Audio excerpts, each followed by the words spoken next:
The Galactic Council chamber buzzed with a low, resonant hum, a blend of alien languages layered with tension.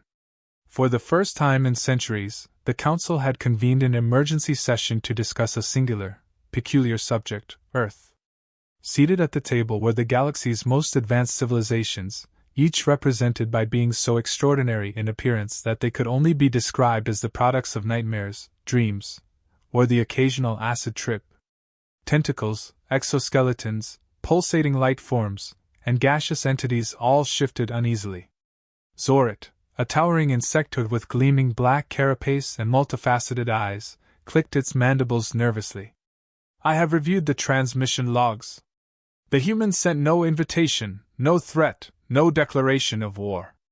Yet their presence is unnerving. From across the chamber, a bioluminescent being flickered erratically, a sign of anxiety among the Clisians. Their mere existence disturbs the cosmic balance. Their history, their actions, they're chaotic, unpredictable. The Council's leader, an ancient being called Zilra, whose translucent body shimmered like liquid starlight, raised a segmented appendage for silence. Before us lies the question, are the humans a danger to the galactic order? Or do we misunderstand them entirely? The murmurs subsided as Zilra gestured to a screen at the center of the chamber. We have obtained a record of human activities through covert observation. What you are about to witness is unprecedented. On the screen appeared grainy footage of Earth. The camera zoomed in on scenes that seemed innocuous at first, humans laughing, singing, building, and inventing. But soon, the images shifted to humans at war, humans crafting weapons capable of annihilating entire cities, and humans exploring hostile environments with an audacity that defied logic. The footage changed again.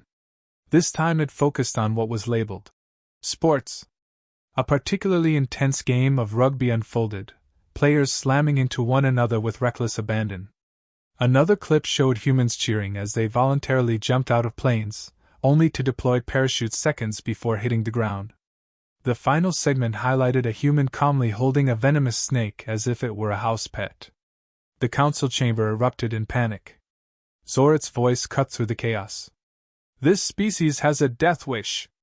They engage in activities that would be suicidal for most sentient beings. And yet they survive. Zilra interjected. They not only survive, they thrive. They find joy in peril. They innovate under threat. This insanity has led them to develop technology and adaptability at a rate unseen anywhere else. A grizzled alien general from the Rakalok species, a race of bipedal lizards with scales like molten rock, leaned forward. Have we considered that they may be preparing for galactic domination? What other species invests so heavily in mastering destruction and chaos? Zilra paused, contemplating. There is another perspective. We sent an envoy to Earth recently. That envoy has returned. Allow me to introduce Envoy Vorik. The chamber fell silent as a small, jittery alien stepped forward. Vorik was of the Tanari species, a diminutive race known for their exceptional intelligence and cowardice. Vorik's large, expressive eyes darted nervously around the room. Council members, Vorik began, his voice trembling. I spent 3 lunar cycles on Earth, observing humans up close. What I witnessed was both horrifying and enlightening. The council leaned in, their collective curiosity piqued. They are indeed chaotic, as you have seen. But their chaos is not mindless. It is strategic. They embrace failure as a path to learning. They face dangers not because they are reckless, but because they seek growth. And their humor, Vorik shuddered. Their humor is terrifying. Explain, Zilra said, tilting its shimmering form toward Vorik. They laugh in the face of despair, Vorik replied. Literally. I observed a group of humans stranded during a violent storm. They joked about their impending doom, calling it character building. Another group willingly watched holographic depictions of apocalyptic scenarios for entertainment. A ripple of confusion and unease swept through the chamber. Zorit clacked its mandibles. This is unnatural. What kind of species finds amusement in suffering? Vorik hesitated, then added, their humor isn't merely a coping mechanism. It's a weapon. A human once told me, If you can laugh at something, you can defeat it. The chamber grew quieter still. Zilra's voice resonated like a distant star exploding. We must understand these humans further before deciding their fate. I propose a covert mission to Earth, a team comprised of representatives from our most intelligent and resilient species. Far away on Earth, Dr. Elena Vega squinted at her computer screen in her cluttered lab, sipping cold coffee as she scrolled through data that made no sense. She was the lead scientist at the Montauk Interstellar Research Facility, an organization with a reputation for exploring the fringe of possibility. Her assistant, Ravi Patel, leaned over her shoulder. Another anomaly? He asked, tossing a snack into his mouth. Yeah, Elena muttered. This is the 5th signal we've intercepted this month. They're too structured to be natural but too erratic to be intentional.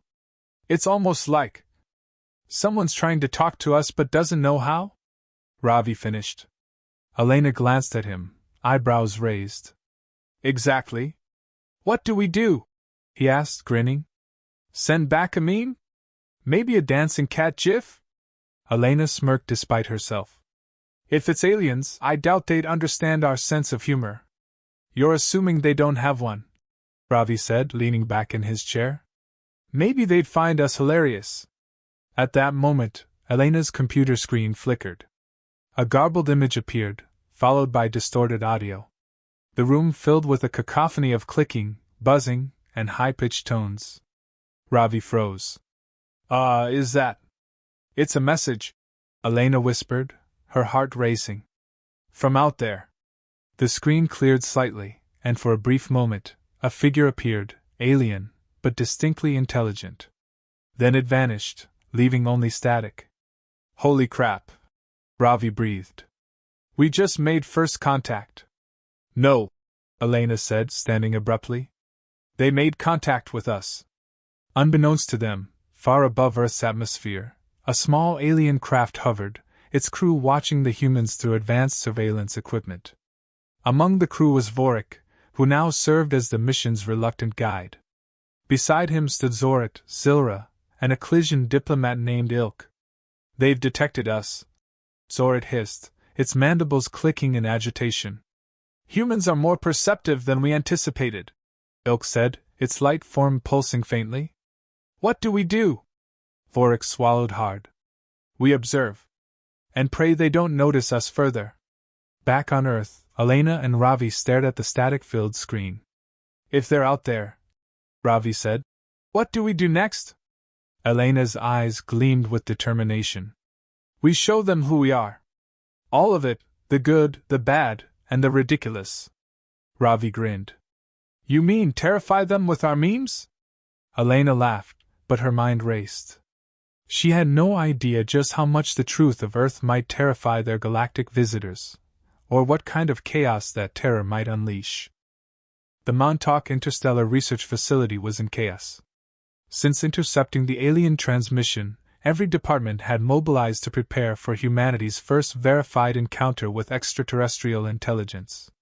Scientists, engineers, linguists, and military personnel scrambled to make sense of the garbled message. But at the center of it all, Dr. Elena Vega stood calm, her mind racing with possibilities. Ravi, how's the decoding coming along? She asked, pacing the lab.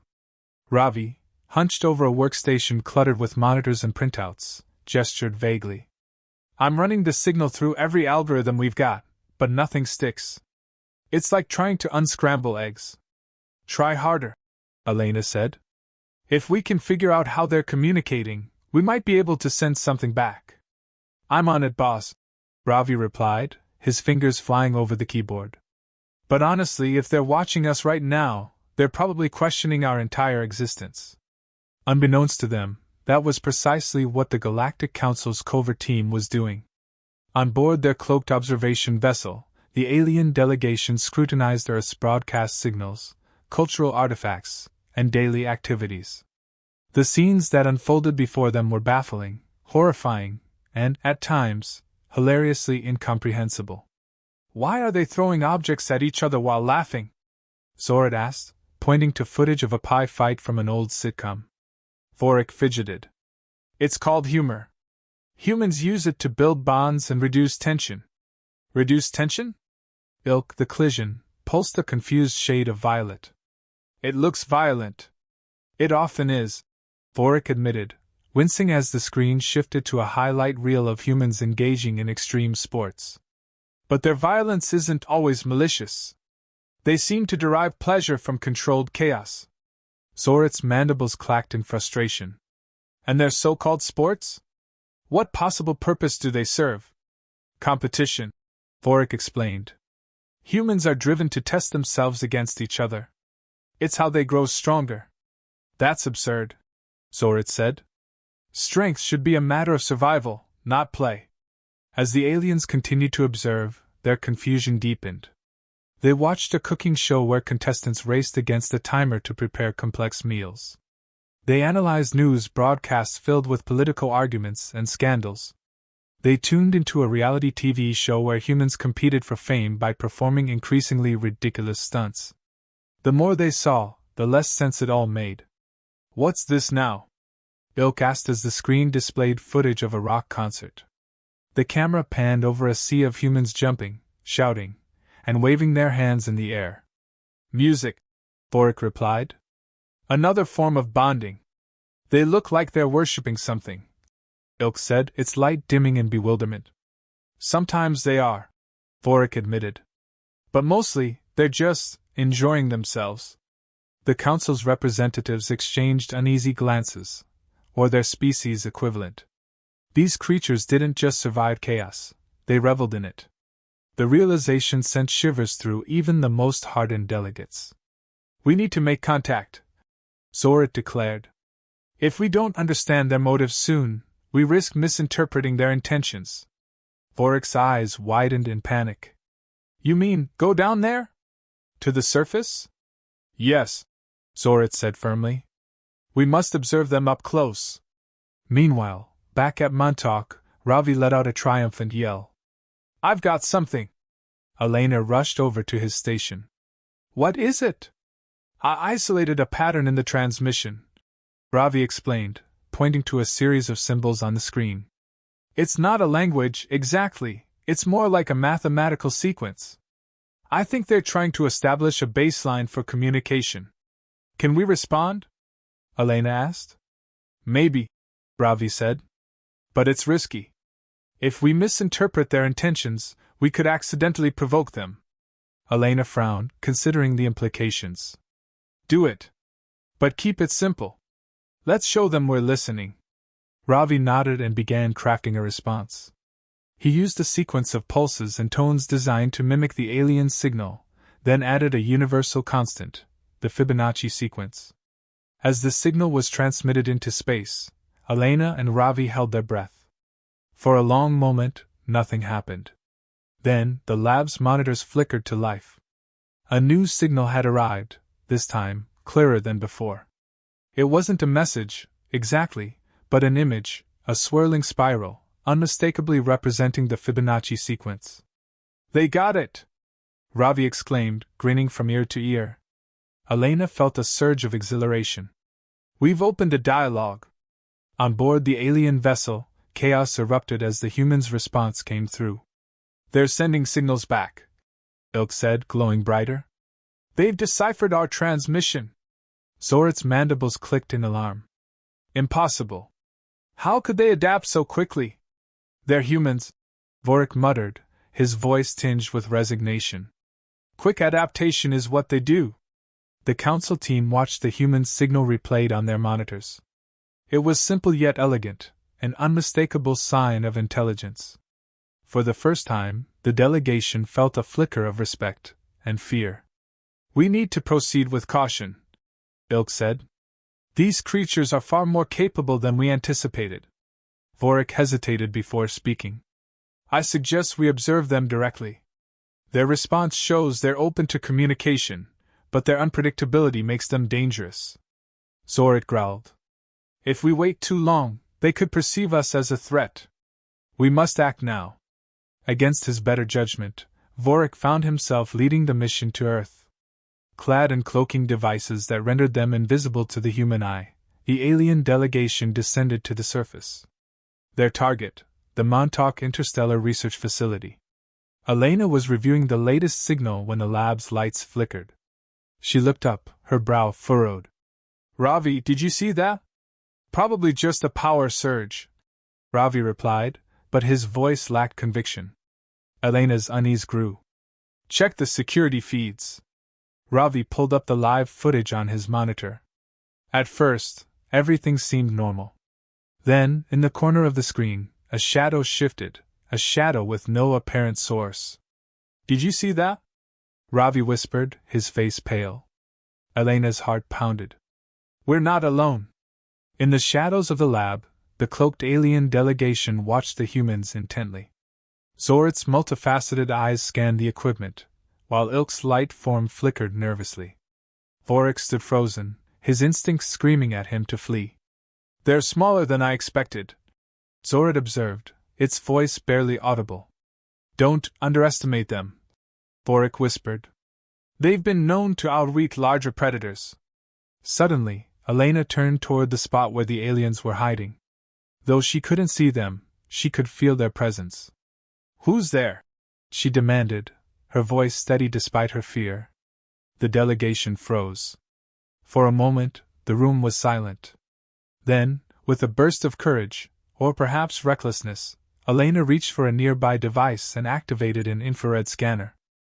The room filled with a faint hum as the scanner swept across the lab. When it passed over the cloaked aliens, their forms became faintly visible, outlined in heat signatures. Elena and Ravi gasped in unison. "Oh my God!" Ravi whispered. "They're here." The aliens panicked. Ilk's light form flared brightly, momentarily blinding the humans. Zorit hissed, its claws clicking against the floor. Vorik, caught between his instincts and his duty, raised his appendages in what he hoped was a universal gesture of peace. Elena blinked, her vision clearing just in time to see Vorik's trembling figure. Her fear gave way to awe. "You're real," she said, her voice barely above a whisper. Vorik nodded slowly. "We mean no harm." Behind him, Zorit hissed in frustration. "What are you doing? They could be dangerous." "They're afraid of us," Elena said, stepping forward cautiously. "Just like we're afraid of them." For a moment, the lab was silent, the humans and aliens locked in an uneasy standoff. Then, slowly, Elena extended her hand. "I'm Dr. Elena Vega," she said. "Welcome to Earth."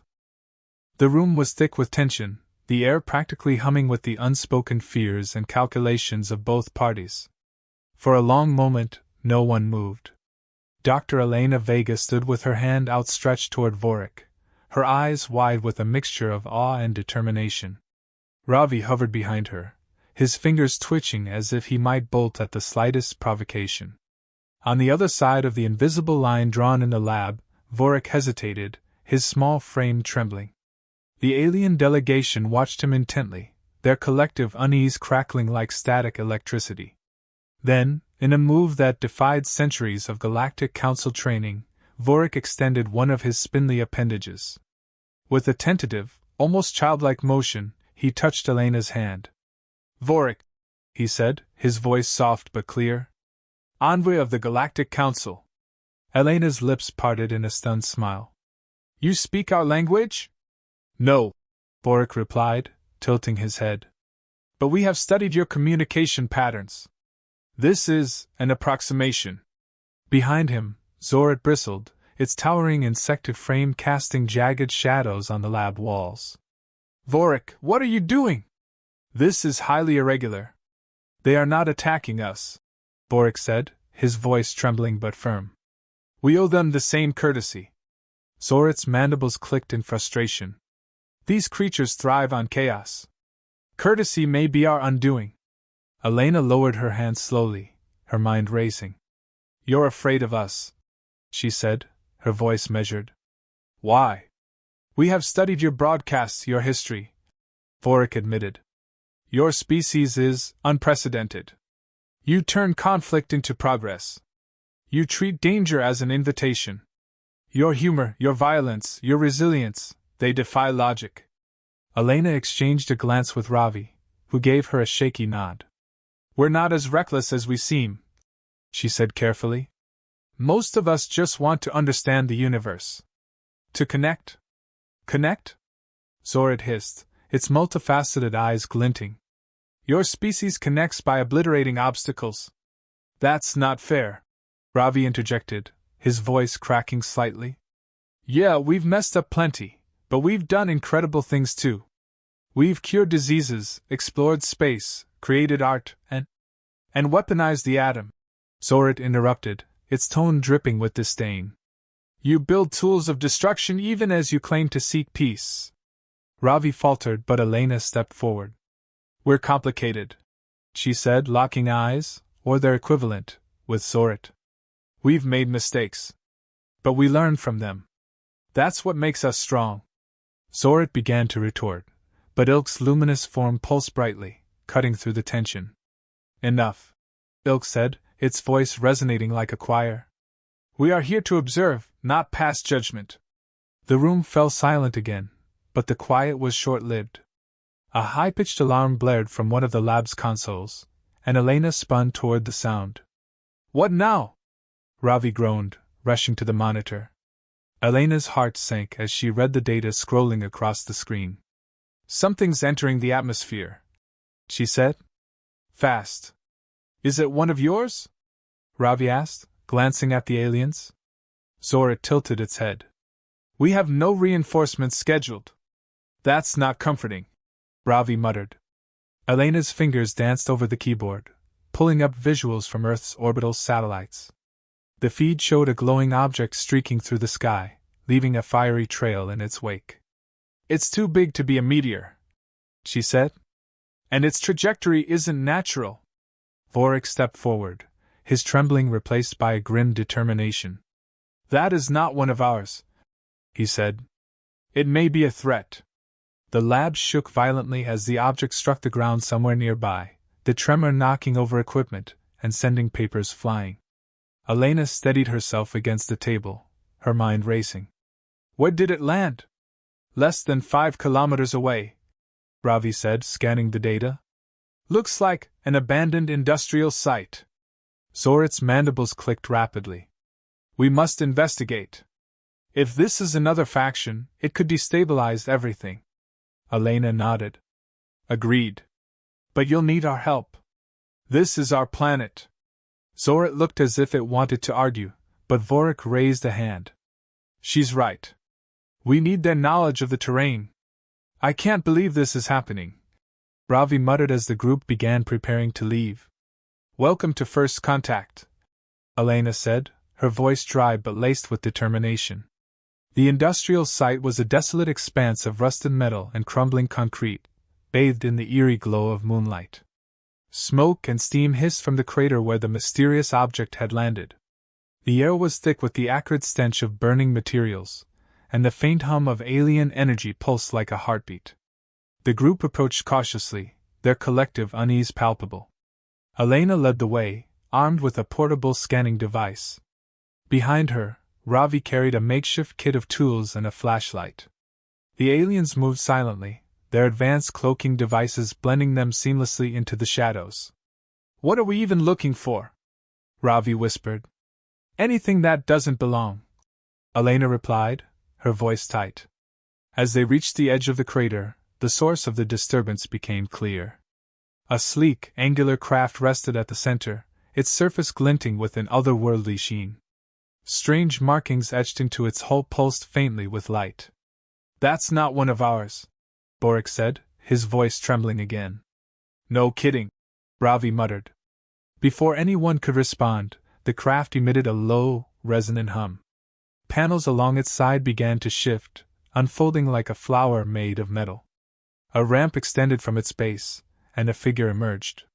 The newcomer was massive, easily twice the size of Zorit, with a metallic exoskeleton that gleamed in the dim light. Its eyes glowed like embers, and its voice rumbled like distant thunder. You have made a grave error, it said, addressing the group. Zorit stepped forward, mandibles clicking in defiance. Identify yourself. I am Crixel, harbinger of the Dominion, the figure replied. And this planet has drawn the Council's attention for the last time. Elena felt a chill run down her spine. What does that mean? It means, Crixel said, its gaze locking onto her, that Earth is a threat to galactic stability. And threats must be eliminated. Elena's heart pounded as she realized the stakes. Wait, she said, raising her hands. We're not a threat. We've done nothing to provoke you. Crixel's laughter was a deep, menacing rumble. Your existence is provocation enough. Your species spreads like wildfire, consuming everything in its path. The Council has debated long enough. The time for action is now. Not all of the Council agrees with you, Vorik said, stepping forward. His voice wavered, but there was steel in his posture. You act without their authorization. I act in their best interests, Crixel growled. And if you stand with these creatures, you will share their fate. Before anyone could react, Crixel raised an arm, and a beam of energy shot toward them. The group scattered, diving for cover as the blast seared the ground where they'd stood. This is bad, Ravi shouted, clutching his kit as he crouched behind a rusted pipe. No kidding, Elena shot back, her mind racing. They were outmatched, outgunned, and facing an enemy who had no interest in negotiation. But then she remembered Vorik's words, humans thrive in chaos. A plan began to form in her mind, a desperate, ridiculous plan. She grabbed Ravi's arm. Can you rig an EMP? Ravi blinked at her. Are you serious? With what? Figure it out, she said, her tone leaving no room for argument. We need to disable that thing's tech. Ravi hesitated for only a second before nodding. Give me 5 minutes. While Ravi worked, Elena turned to Vorik. Can you distract him? Vorik's eyes widened. Me? Yes, Elena said firmly. You said it yourself, you've studied us. You know we don't give up without a fight. Vorik swallowed hard but nodded. I'll try. As Vorik stepped out of cover, Zorit hissed. You're going to get yourself killed! Vorik didn't answer.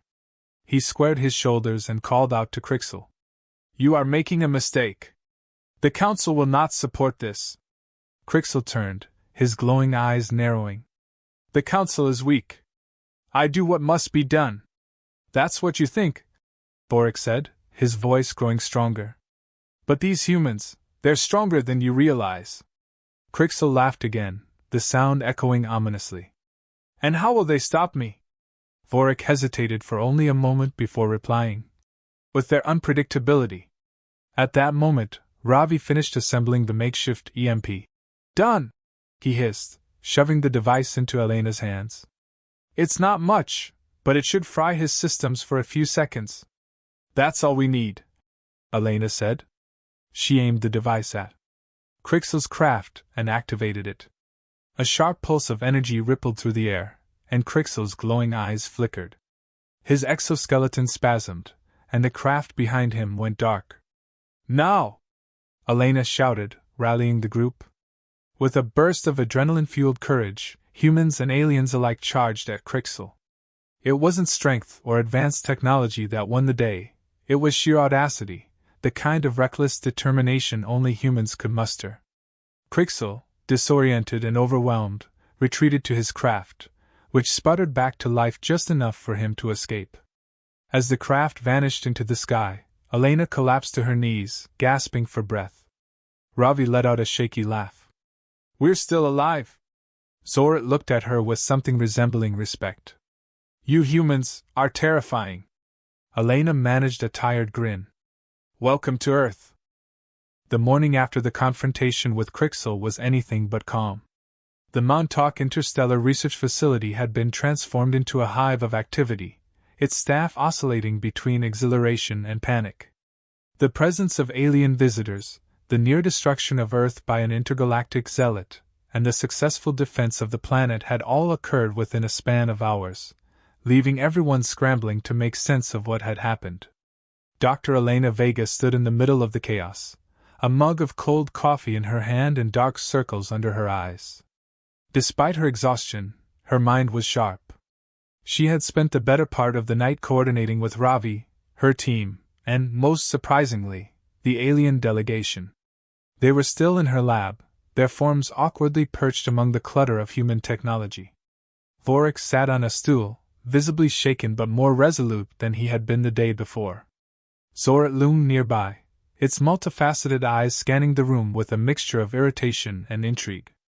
Ilk hovered near the ceiling, its glowing form pulsing in a rhythmic pattern that Elena had come to recognize as its version of deep thought. "First things first," Elena said, addressing the group. "If Crixel represents a faction within your Galactic Council, how long do we have before they come back?" Zorit's mandibles clicked. "Crixel is a rogue agent.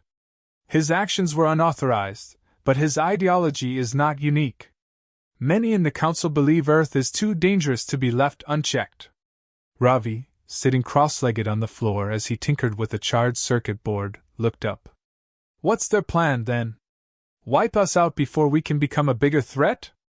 Vorik shifted uncomfortably. "It is a possibility. The Council prefers to avoid direct confrontation, but Crixel's failure may embolden those who share his views." Elena frowned. "We can't wait for them to decide. We need to convince the Council we're not a threat, or at least show them that wiping us out isn't their best option." "And how do you propose we do that?" Zorit asked, its tone skeptical. Elena took a deep breath. "We show them what humanity is really about. All of it, the good, the bad, and the absolutely insane. If they've been watching us through the lens of our wars and chaos, then it's time to change the narrative." Ravi raised an eyebrow. "You're talking about a PR campaign for humanity? Against an intergalactic council?" "Exactly," Elena said, her eyes gleaming with determination. "We've got to play to our strengths. They think we're dangerous because we're unpredictable? Fine. Let's use that unpredictability to surprise them in a way they don't expect." The first step in Elena's audacious plan was to craft a message for the Galactic Council. With the help of the alien delegation, she composed a transmission that was part plea, part demonstration, and entirely human. The message began with an acknowledgement of humanity's flaws, its history of violence, its tendency toward chaos, its capacity for destruction, but it didn't end there. "We are more than the sum of our failures," Elena said in the recording. "We are creators, dreamers, and explorers. We find beauty in the impossible and hope in the face of despair. Our chaos is not a flaw, it's the spark of innovation. It's why we've survived on a planet that could kill us at every turn, and why we look to the stars not with fear, but with wonder." As she spoke, images of Earth flashed across the screen, towering skyscrapers and vast wildernesses, bustling cities and quiet countryside. Footage of scientific breakthroughs, artistic masterpieces, and humanitarian efforts painted a picture of a species as diverse as it was flawed. The transmission ended with a challenge. "If you fear us because you don't understand us, then come and see for yourselves. Meet us not as adversaries, but as allies. Together, we might achieve things neither of us could imagine." The message was sent via the alien vessel's advanced communication systems, beaming out into the depths of space. And then, all they could do was wait. Days passed without a response, and the tension at Montauk grew unbearable. Elena threw herself into her work, liaising with the alien delegation and preparing for the worst-case scenario. Ravi took to stress snacking and obsessively checking the facility's radar systems.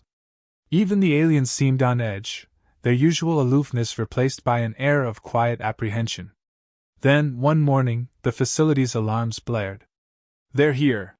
Ravi shouted, sprinting into the lab with a tablet clutched in his hands. "Multiple ships entering the atmosphere." Elena's stomach churned. "Friend or foe?"